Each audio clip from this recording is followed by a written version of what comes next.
बिस्मिल्लाहिर्रहमानिर्रहीम। स्टूडेंट, आज हम पढ़ेंगे electric field due to infinite line of charge.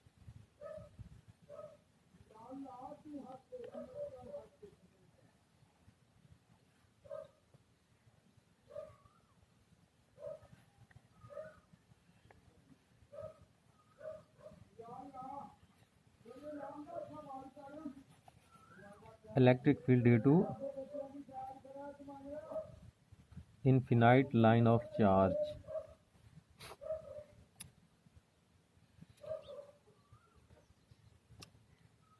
देखें स्टूडेंट, हमारे पास एक इनफिनाइट लाइन है। इनफिनाइट मतलब लामहदूद लाइन है, बहुत बड़ी लाइन है। ये देखें, ये एक हमारे पास एक लाइन है।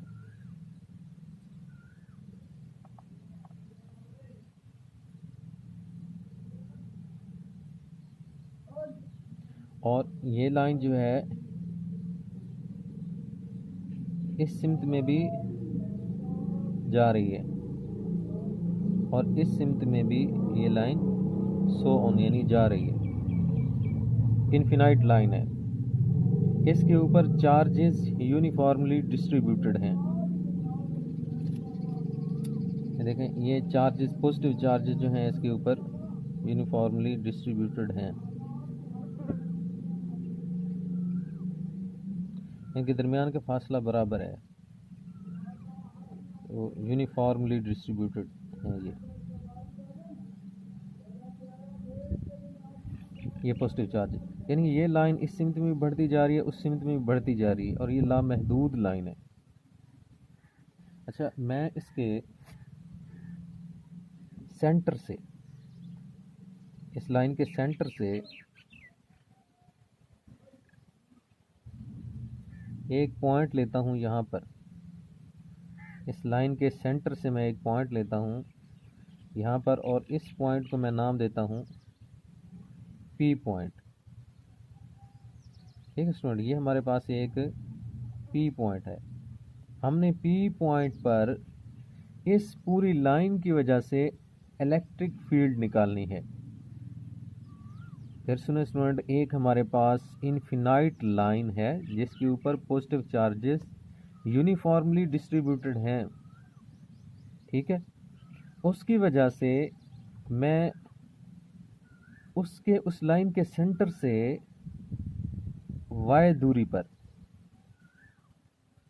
ठीक है, उस लाइन के सेंटर से y दूरी पर मैं एक पी पॉइंट लेता हूं, और उस पी पॉइंट पर इस लाइन की वजह से जो इलेक्ट्रिक फील्ड बनेगी ना, ठीक है, मैं उसकी वैल्यू निकालना चाहता हूं। ठीक है स्टूडेंट। अच्छा, अब ये देखें, मैं यहाँ पर एक इस लाइन का छोटा सा एलिमेंट ले लेता हूँ, और ये देखें कि ये जो है ये मैं ले रहा हूँ वाई एक्सिस, और इसे मैं ले रहा हूँ, ये जो है मैं इसे ले रहा हूँ जेड एक्सिस। ठीक है स्टूडेंट, इसे मैं वाई एक्सिस ले रहा हूँ, इसे मैं जेड एक्सिस ले रहा हूँ। स्टूडेंट, ये हमने देखना है, इसकी तरतीब हमने माइंड में रखनी है एक्सिस को समझने के लिए ना। ये एक्स है, ये वाई है, तो ऊपर क्या होगा हमारे पास, जेड होगा। अच्छा, अब ये देखें कि मैं आपको ये कह रहा हूँ कि ये हमारे पास एक्स है, ये वाई है, तो ऊपर क्या होगा हमारे पास, जेड होगा। ऊपर की जानिब हमारे पास क्या होगा, जेड होगा। अगर हम इसकी तरतीब एक्स वाई एंड जेड, ठीक है, अब इस फिगर की तरतीब यूं रखी गई है, ये हमारे पास यूं रखी गई है, ये एक्स है, ये वाई है, ये जेड है। देखिए, ये एक्स, ये वाई एंड ये जेड। मैंने कहा एक्स वाई जेड होना चाहिए, ये नहीं है कि ये वाई हो, ये इसे एक्स कह दें, इसे पर जेड कह दें, नहीं, तरतीब हो एक्स वाई एंड जेड की। अब ये देखें, अगर मैं ऐसे रख दूं, अब क्या होगा, ये एक्स, ये वाई और ये जेड। तो इस फिगर में ये तरतीब रखी गई है। देखें, ये हमारे पास एक्स है, ये हमारे पास वाई है, और ये हमारे पास जेड है। z ऊपर की जानिब है, x y देखें इस सिमत में है, तो z जो ऊपर की जानिब है, ये लाइन ऊपर की जानिब ऐसे है, लेकिन इसको मैं ऐसे शो नहीं करा सकता, इसलिए मैंने इसे ऐसे शो करा दिया। अच्छा, अब ये देखें, मैं इस लाइन का एक छोटा सा टुकड़ा लेता हूँ, इस लाइन के सेंटर से, इस लाइन के सेंटर को मैं शो करा रहा हूँ O से, ठीक है। एक छोटा सा टुकड़ा लेता हूँ इस लाइन से, कितना दूर, ये छोटा सा टुकड़ा लेता हूँ, मैं सपोज कर लेता हूँ Z, सेंटर से जो मैं छोटा सा टुकड़ा ले रहा हूँ इस लाइन का, उनके दरमियान का फासला Z है। तो मैं जो छोटा सा टुकड़ा DZ लेता हूँ, ये Z लाइन का, तो उसमें चार्ज कितना होगा, चार्ज उसमें भी DQ होगा, क्योंकि छोटा सा टुकड़ा है तो चार्ज भी उसमें बहुत छोटा सा होगा। उस छोटे से चार्ज की वजह से इस P पॉइंट पर जो इलेक्ट्रिक फील्ड बनेगी वो हम देखते हैं। ये देखें, ये P पॉइंट पर उसकी इलेक्ट्रिक फील्ड लाइन ये बन रही है, ये electric field line P point पर बन रही है। और जो इलेक्ट्रिक, क्योंकि चार्ज इसमें DQ है, तो इसमें जो इलेक्ट्रिक फील्ड बनेगी वो DE बनेगी, ठीक है, वो भी कम बनेगी। ये इसमें इलेक्ट्रिक फील्ड बन गई। अच्छा, ये हमारे पास थीटा है, ठीक है। और अगर मैं इस y एक्सिस को आगे बढ़ाऊं तो ये थीटा किसके बराबर आ जाएगा, इस थीटा के बराबर आ जाएगा। अब DE को मैं उसके रेक्टेंगुलर कंपोनेंट्स में डिवाइड कर लेता हूँ। जब रेक्टेंगुलर कंपोनेंट्स में इसको डिवाइड करूंगा तो इस थीटा के सामने वाला कंपोनेंट्स ये वाला क्या होगा, DE साइन थीटा परपेंडिकुलर, तो मैं इसे यहाँ पे ड्रा कर रहा हूँ। ये क्या है मेरे पास, DE साइन थीटा। ये देखें, इस थीटे के सामने वाला कंपोनेंट ये क्या होगा, ये वाला DE साइन थीटा होगा परपेंडिकुलर। और ये मेरे पास क्या होगा, DE कॉस थीटा। ये मेरे पास है DE कॉस थीटा। अच्छा स्टूडेंट, अब आपने ये देखना है कि इसका कोरस्पॉन्डिंग एलिमेंट यहाँ पर होगा, बिल्कुल सेंटर से Z दूरी पर, और इस सिमत में सेंटर से इतने ही फासले पर, यानी Z दूरी पर, ये एक मैं एलिमेंट ले लेता हूँ।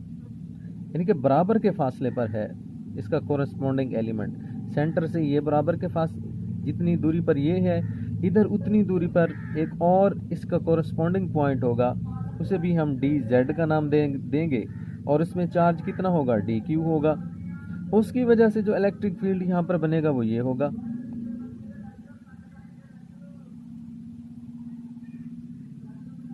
ठीक है, ये बनेगा, और वो भी DE होगा। और जब मैं इसको रेक्टेंगुलर कंपोनेंट्स में डिवाइड करूंगा इस थीटा के अकॉर्डिंग, तो ये क्या हमारे पास बन जाएगा, DE साइन थीटा, और ये देखें ये है, ये थीटा होगा, थीटा के सामने वाला कंपोनेंट ये DE साइन थीटा, तो मैं इधर ड्रा कर रहा हूँ, ये क्या होगा, DE कॉस थीटा। अब स्टूडेंट आप ये बात देखें कि इस एलिमेंट में जो DQ चार्ज है उसकी वजह से इलेक्ट्रिक फील्ड ये बन रही है, तो इसके रेक्टेंगुलर कंपोनेंट में डिवाइड करेंगे, ये एक ये बनेगी, एक ये बनेगी, इसकी वजह से एक ये बनेगी, एक ये बनेगी, और इसकी वजह से जो इलेक्ट्रिक फील्ड के कंपोनेंट बन रहे हैं, एक ये बन रहा है, एक ये बन रहा है। तो अब आप ये देखें, DE साइन थीटा ये वाला, ये इससे कैंसिल आउट नहीं होता क्या, अपोजिट डायरेक्शन में है ना, ये वाला इससे कैंसिल आउट हो जाएगा, लिहाजा हम ये वाला कंपोनेंट लेंगे ही नहीं, हम ये वाला कंपोनेंट नहीं लेंगे, क्योंकि ये एक दूसरे को कैंसिल आउट कर रहे हैं। और हम कौन सा कंपोनेंट लेंगे, सिर्फ y एक्सिस वाला ये वाला कंपोनेंट लेंगे, ये वाले, ये DE cos थीटा, ये DE cos theta add up हो रहे हैं, ठीक है स्टूडेंट। अच्छा, फिर दूसरा देखें, मैं जब ये छोटा सा एलिमेंट लूंगा और इसका कोरस्पॉन्डिंग एलिमेंट ये लेंगे, तो उनकी भी इलेक्ट्रिक फील्ड बिल्कुल ऐसे ही बनेगी, और DE साइन थीटा उन दोनों के कैंसिल आउट हो जाएंगे, और DE cos थीटा फिर एड अप हो जाएंगे। तो एक इनफिनाइट लाइन है, लामहदूद लाइन है। मैं कब तक इनके कोरस्पॉन्डिंग पॉइंट लेता रहूँगा और उनके डी साइन थीटे कैंसिल करता रहूँगा और इनको एडअप करता रहूँगा और फिर सबको एडअप करूँगा, तो ये मुश्किल काम हो जाएगा।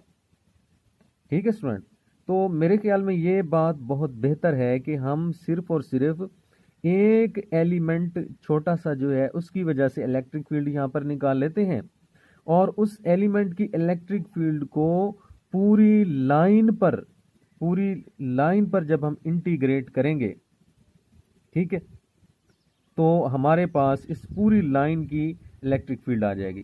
तो देखें स्टूडेंट, ये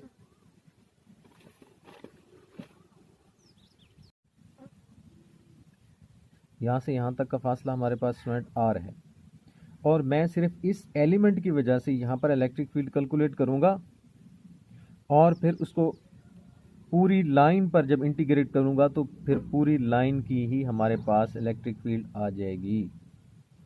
ठीक है स्टूडेंट, अब ये देखें कि इस चार्ज डी क्यू जो डी जेड में मौजूद है उसकी वजह से इलेक्ट्रिक फील्ड कितनी बनेगी यहाँ पर। ठीक है, इसकी वजह से कितनी बनेगी इलेक्ट्रिक फील्ड यहाँ पर, तो मैंने आपको पहले बता दिया है कि ये D sine theta cancel out होता जाएगा। हमारी इलेक्ट्रिक फील्ड जो बनेगी वो डी ई कॉस थीटा होगी और D E cos theta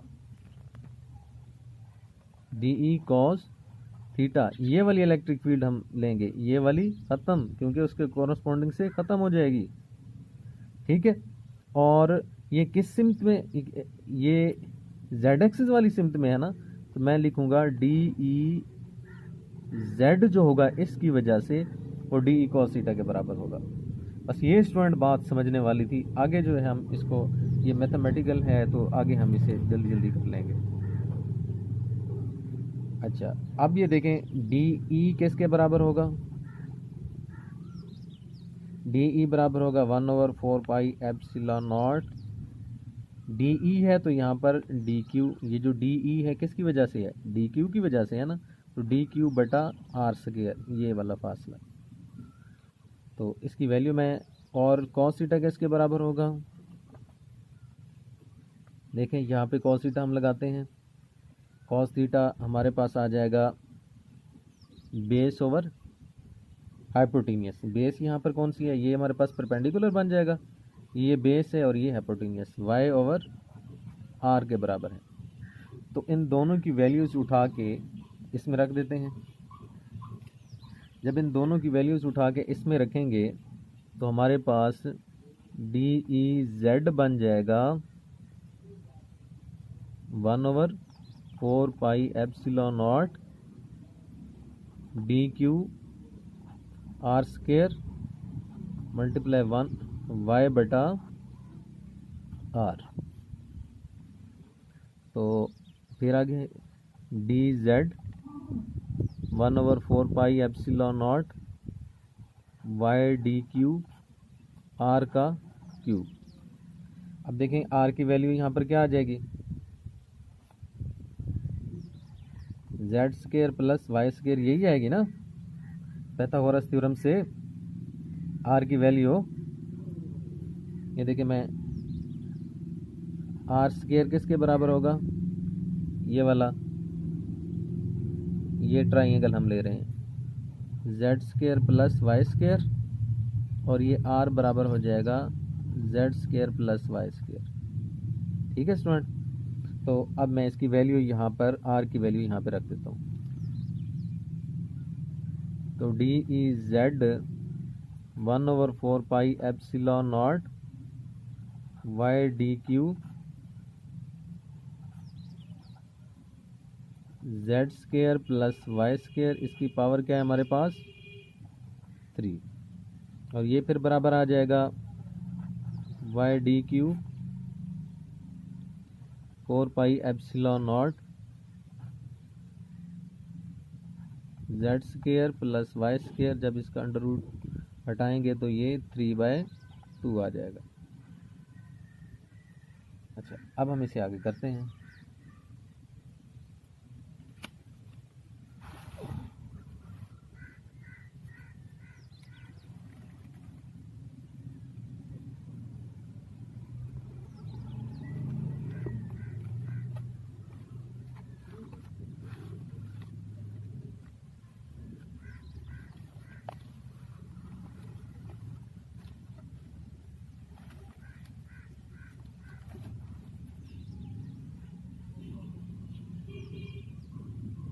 D E Z equal to Y D Q 4 pi epsilon naught Z square Y square और इसकी पावर क्या आ गई हमारे पास 3/2 आ गई है। ठीक है। अच्छा, अब हमने ये देखना है डी क्यू की वैल्यू हमने यहाँ पर लिखनी है। और स्टूडेंट, मैंने आपको बताया था हमारे पास एक जब हमने ये एक रिंग था, ठीक है स्टूडेंट, और इस रिंग की जो लेंथ थी ये हमारे पास क्या आई थी, इसका रेडियस कितना था, आर था।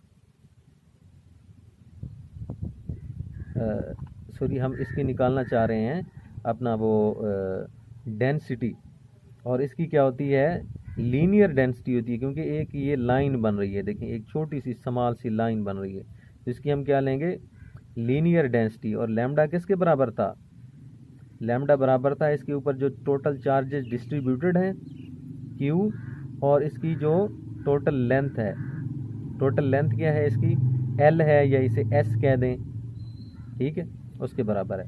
और जब मैं इसका छोटा सा एलिमेंट लूँगा तो ये जो है टोटल ये सर्कल, जब इसका मैं छोटा सा एलिमेंट लूँगा तो उसमें चार्ज कितना होगा, डी क्यू, और उसकी लेंथ कितनी होगी, छोटी सी, डी एल या डी एस। अच्छा, उसके बाद मैंने आपको बताया था कि ये हमारे पास डिस्क है,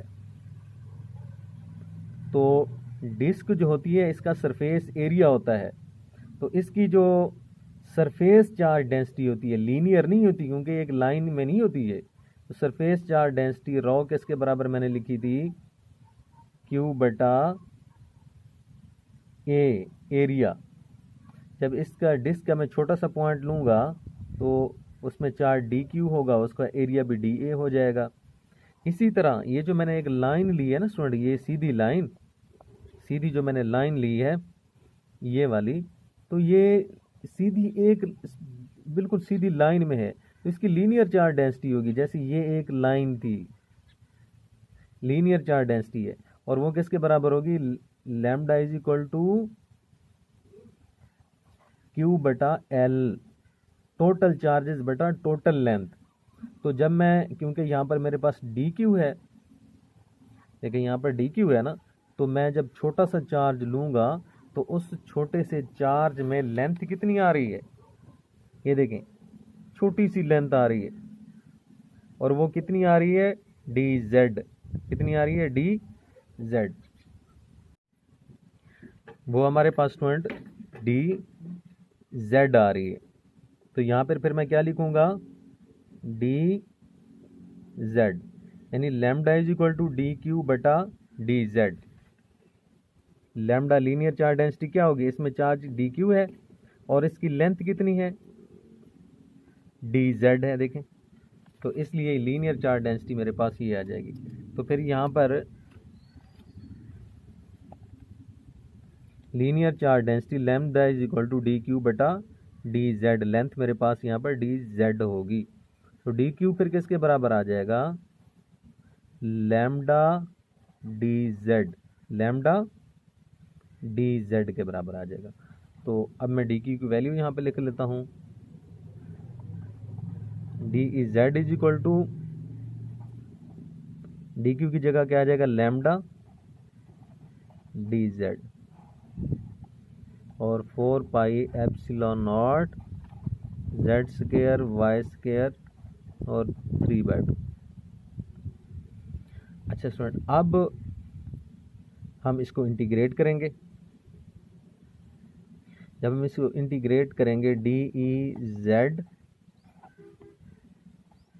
is equal to Y constant है, यहाँ से यहाँ तक का फासला देखें कांस्टेंट है, इसे मैं बाहर ले लूँगा, 4 पाई एप्सिलॉन नॉट कांस्टेंट है, और उसके अलावा हमारे पास ये देखें यहाँ पर y कांस्टेंट है, y तो कांस्टेंट है, ये देखें यहाँ से यहाँ तक का फासला, लेकिन z जो है हमारे पास, ये जो लाइन है इसकी लेंथ तो कांस्टेंट नहीं है, ये तो बढ़ती जा रही है दोनों तरफ, ये तो इन्फिनिटी तक जाती है, बहुत लामहदूद फासला है, तो ये कांस्टेंट नहीं है और इसलिए फिर मैं इसको अलहदा निकाल लूँगा। जेड स्क्वायर वाई स्क्वायर 3/2 और डी जेड। अच्छा स्टूडेंट, अब और ये कहाँ से कहाँ तक जाएगी? ये जो z है एक ज़ीरो से लेके मैं इन्फिनिटी तक ले जाऊंगा। ज़ीरो से लेके जब इन्फिनिटी तक ले जाऊंगा, यानी एक लाइन ज़ीरो से स्टार्ट होके पता नहीं लामहदूद कहाँ तक जाती है, तो इसकी इसलिए z कहाँ से होगा? ज़ीरो से लेके ये जो लाइन है उसकी लेंथ, और वो z किस कहाँ तक जाएगा? इन्फिनिटी तक जाएगा। अच्छा, अब स्टूडेंट हमने इसे ई जेड, ये कट जाएगा, इक्वल टू वाई 4πε0। अच्छा, अब ज़रा गौर करें इसे हम कैसे इंटीग्रेट करेंगे। देखिए ज़रा, अगर मैं इसे ऊपर ले जाता, ये वाली वैल्यू जो है इसे अगर मैं ऊपर ले जाऊं तो ये क्या बन जाएगा? Z square plus Y square और उसकी पावर -3/2 डी जेड। ये तो कांस्टेंट है। इसका आप देखें आगे इसका डेरिवेटिव है, जब इसका आगे डेरिवेटिव मौजूद नहीं है 2z, इसकी इंटीग्रेशन तो हम नहीं कर सकेंगे, लिहाजा फिर हम इसको तब्दीली इसमें करेंगे। ट्रिग्नोमेट्रिक फंक्शन हम इसके ऊपर लगा देंगे और उससे फिर हम इसे मुकम्मल करेंगे।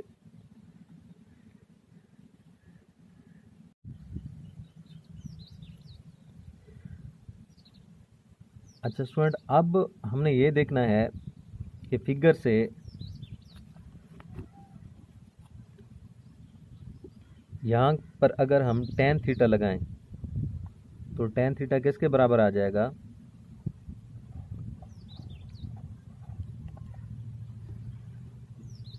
फिगर पर अगर हम tan थीटा लगाते हैं यहाँ पर, तो ये हमारे पास आ जाएगा z/y के, तो z/y के बराबर आ गया। तो z हमारे पास आ जाएगा y tan थीटा, एक तो हमारे पास ये आ गया। और जब मैं इसकी डेरिवेशन करूँगा, इसका डेरिवेटिव लूँगा थीटा के अकॉर्डिंग, तो डी जेड डी थीटा बराबर आ जाएगा, y कांस्टेंट है क्योंकि ये कांस्टेंट फासला है, इसे बाहर ले लूँगा और tan का डेरिवेटिव आ जाएगा सेक स्क्वायर थीटा। तो डी जेड ये इधर डिवाइड हो रहा है, उधर जाके मल्टीप्लाई हो जाएगा, sec square theta D theta, एक मेरे पास ये आ गया। ठीक है, तो ये देखें, मैं इसकी जगह पे अब क्या लिखूँगा? 1/z की जगह पे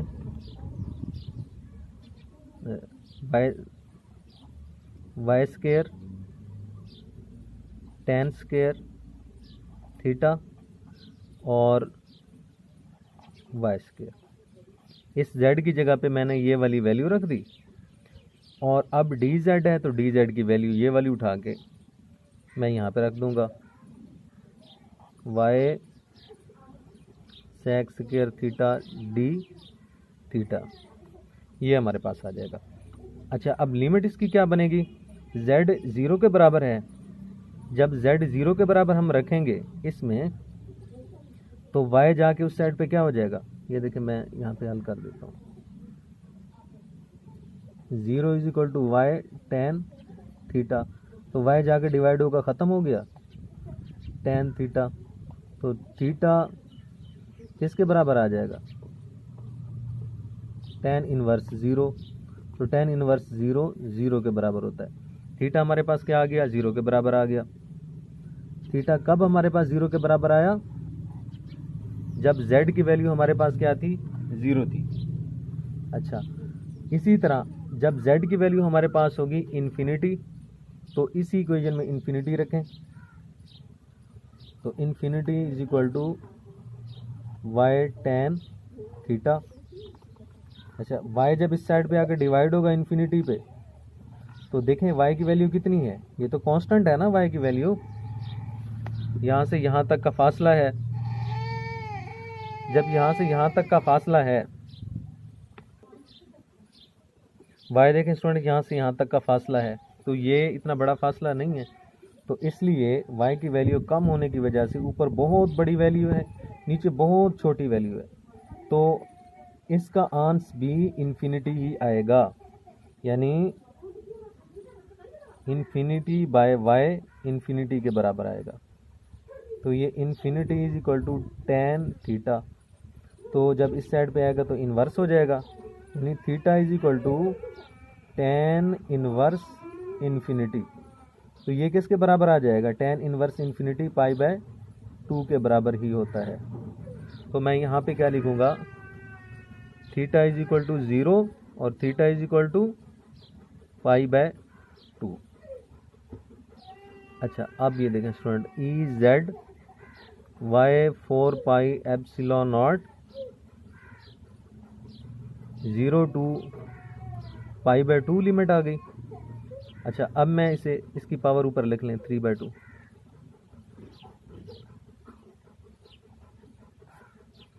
अब y को मैं कॉमन लेके बाहर ले लेता हूँ, y का स्क्वायर कॉमन आएगा और ऊपर पावर कितनी है 3/2, तो उससे मल्टीप्लाई हो जाएगा, तो tan square theta plus 1 3/2,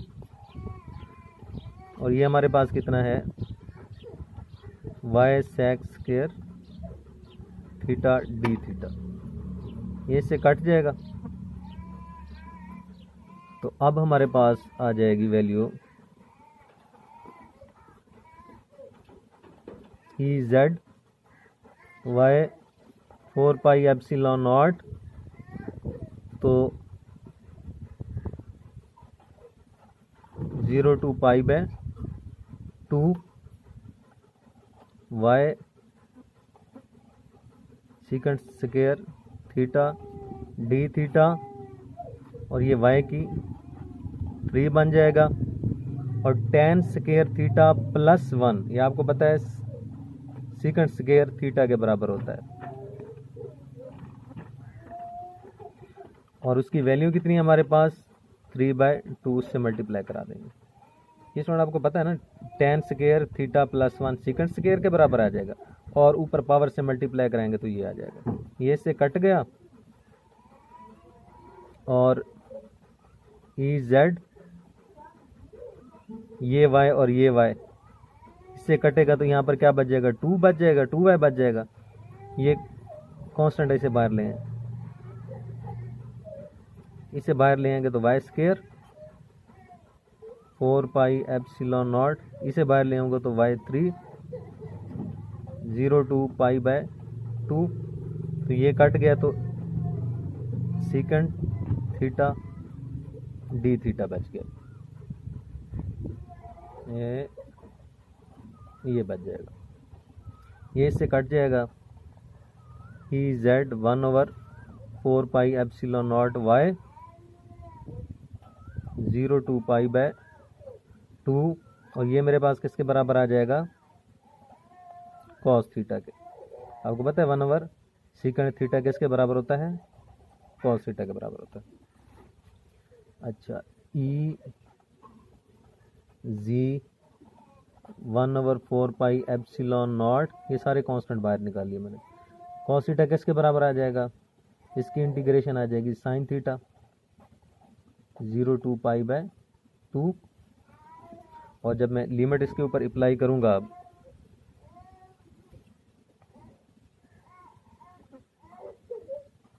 E Z 1/4 pi epsilon not